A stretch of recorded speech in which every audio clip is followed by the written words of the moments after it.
Bonjour à tous et bienvenue dans ce nouvel épisode de Pop. Quand un film fonctionne au cinéma, on peut être sûr qu'il aura le droit à une suite. Rares sont les exemples de films à gros succès qui n'ont pas eu de suite, genre Les Goonies, Qui veut la peau de Roger Rabbit, Titanic. En même temps, c'est logique, comment est-ce que tu veux faire un Titanic 2 ?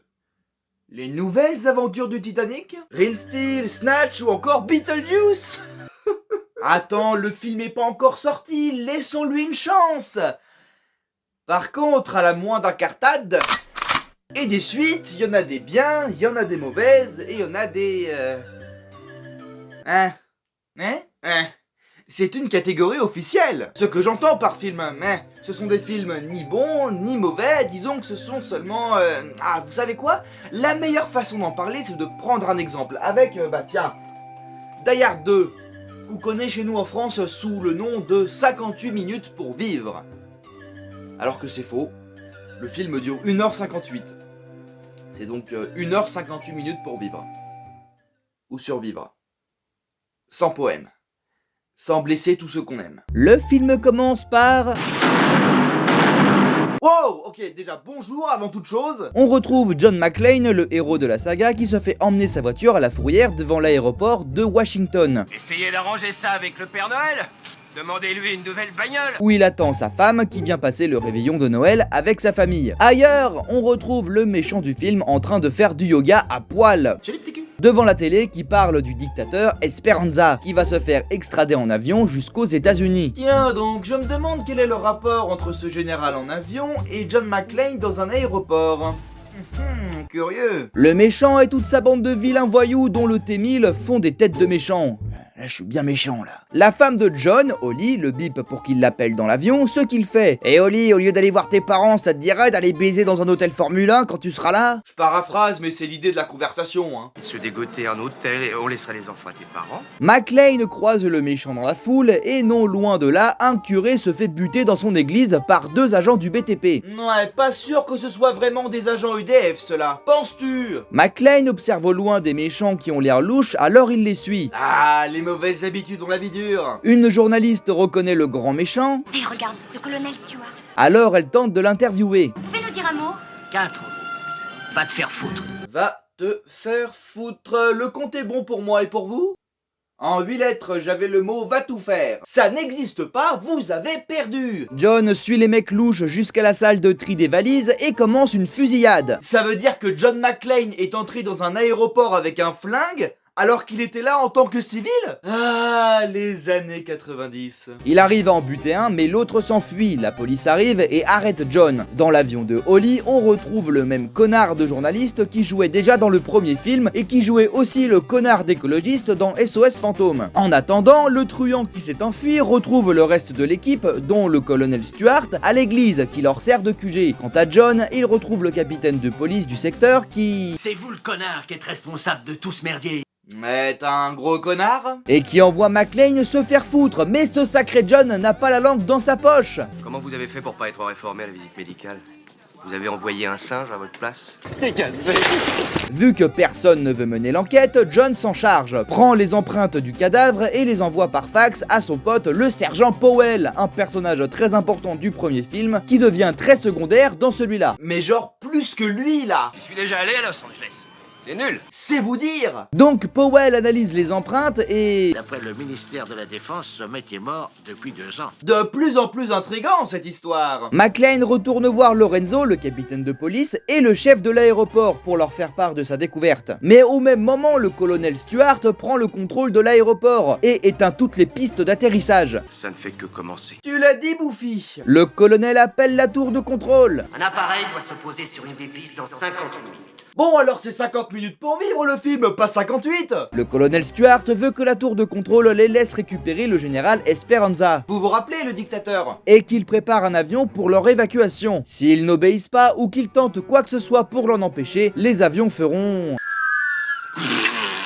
car la tour de contrôle ne peut plus communiquer avec leurs avions. Branle-bas de combat dans l'aéroport. John se fait virer de la tour parce que Lorenzo est un enfoiré qui ne sait rien de rien du boulot de la police de la vraie. Nom de Dieu. Mais dans l'ascenseur, John s'échappe par un conduit. Je suis abonné au sous-sol et aux ascenseurs. Eh ouais mon pote, c'est reparti pour un tour. Rebelote comme on dit. Shit, here we go again. Et on dit que la foudre tombe jamais deux fois au même endroit. Oui, ça va, on a compris. Il fait la rencontre de Marvin, je m'appelle Marvin. le concierge. Je suis le gardien. Le gardien. Marvin, je m'appelle Marvin.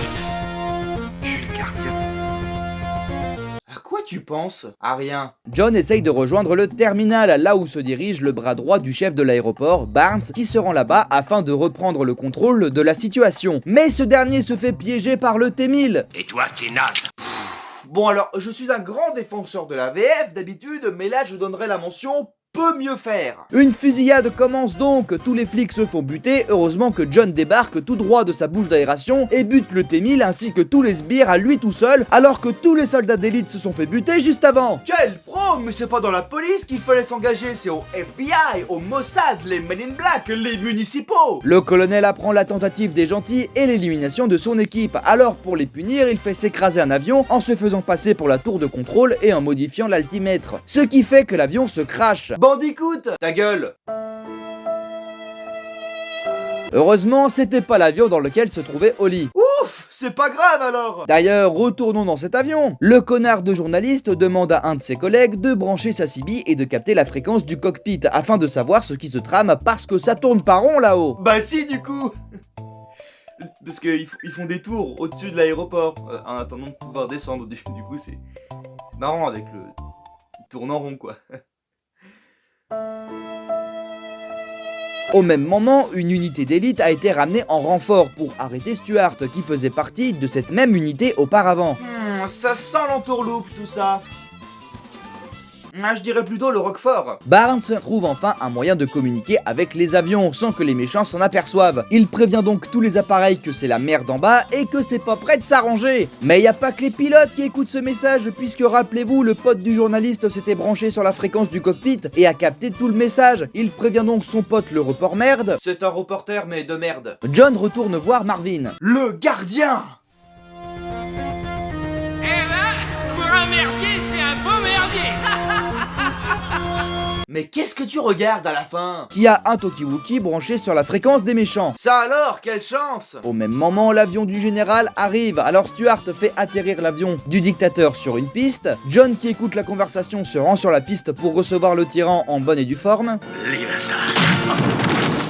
Pas encore. Mais les méchants arrivent, alors une autre fusillade commence qui se termine par l'évasion du général avec l'explosion de l'avion et ce plan très stylé de John qui survit à une explosion. De retour au Comico, McClane se fait une nouvelle fois engueuler. Mais bordel, c'est le seul à faire quelque chose. Vous restez tous là, rien branlé pendant que lui se bouge le cul. Mais vous n'êtes qu'une bande de gros saltimbanques. J'allais dire enculé de sa mère suceuse de bite, mais l'idée est la même. Barnes, le goat de ce film, dit à McClane qu'il pourrait bien savoir où se cachent les méchants dans les alentours. Alors ils vont vérifier et ils tombent sur l'église. Barnes s'appelle des renforts. Lorenzo. Oh non, pas lui! Bon, l'unité d'élite rapplique et une 3564e fusillade commence. Ça fait beaucoup là, non? Les méchants se tirent en motoneige, John se met à sa poursuite en tuant un des sbires en prenant sa mitraillette et sa motoneige. Les militaires, eux, reprennent le contrôle de l'église et donc de la tour de contrôle. Mais des charges explosives placées dans cette maison de Dieu rend le poste inutilisable, car ça peut péter à tout moment. McClane enchaîne les coups de feu contre les vilains, mais perd la bataille. Il voit qu'il y a un truc qui cloche avec la mitraillette qu'il a piqué au sbire. Ni d'aigle, ici l'aiglon. Bien reçu, l'aiglon, nous sommes dans le hangar. C'était un méchant! La situation est toute retournée! T'es fier de ta blague? Assez. Pendant ce temps, dans l'avion, le journaliste fout la merde dans l'appareil et dans l'aéroport en révélant aux informations ce qu'il se passe réellement, ce qui crée une panique générale. Alors Holly prend les choses en main. Si c'est là mon dernier reportage, Il paraît qu'on peut se faire caca dessus en se faisant taser. si c'est là mon dernier reportage, Au même moment, McClane retourne voir Lorenzo pour lui révéler la vérité sur la soi-disant unité d'élite. voilà les munitions qu'ils ont utilisées tout à l'heure. Des balles à blanc. une putain de balle à blanc. Alors Lorenzo part en guerre à son tour. C'est parti comme au cinéma. Mais à cause de la panique créée par le FDP de CNews, là, impossible pour la police de se frayer un chemin. Heureusement, grâce à la journaliste du début du film, John arrive à embarquer dans un hélico et ainsi rejoindre l'avion cargo avec lequel doivent s'enfuir les méchants. Il y arrive et saute dans l'avion. Il bloque les ailerons avec sa veste, les méchants le remarquent, alors le chef de l'unité d'élite va se charger de... Ce flic de merde! Le méchant passe dans les rotors en mode syndrome et Stuart vient s'occuper de lui. Le colonel arrive à éjecter McClane, mais juste avant, John a réussi à ouvrir la vanne de kérosène. Alors il balance une méga punchline. C'est pas la Saint-Jean et ça fait rien. Bof. En plus, c'est complètement con parce que en VO, il dit la même chose que dans le 1, à savoir Yippee-ki-yay, motherfucker. Alors pourquoi on n'a pas traduit comme on l'a fait dans le 1? Yippee-ki-yay, pauvre con. Bref, il fout le feu à la traînée d'essence qui fait exploser l'avion et crée une immense traînée de feu, ce qui permet aux avions de se repérer dans le ciel et d'atterrir en toute sécurité. John retrouve Oli. Vous avez eu un PV devant mon aéroport? Ça ira pour cette fois. Ah bah c'est la moindre des choses, connard! Bravo, monsieur McClane, vous avez encore une fois sauvé le monde, et pour vous récompenser, une carte ticket restaurant. Ah, c'est pour vous. Merci, je suppose. Et voilà, fin du film. Bah écoute, j'ai trouvé plutôt sympa moi ce film, hein. J'ai bien aimé l'histoire de ce flic coincé dans un aéroport le soir de Noël, occupé par des terroristes qui ont pris plein d'otages, dont la femme du héros, qui lui se fait enquiquiner par les flics qui lui disent de se mêler de son cul. Tiens, c'est marrant que tu aies résumé le film comme ça, parce que maintenant je vais te résumer le 1.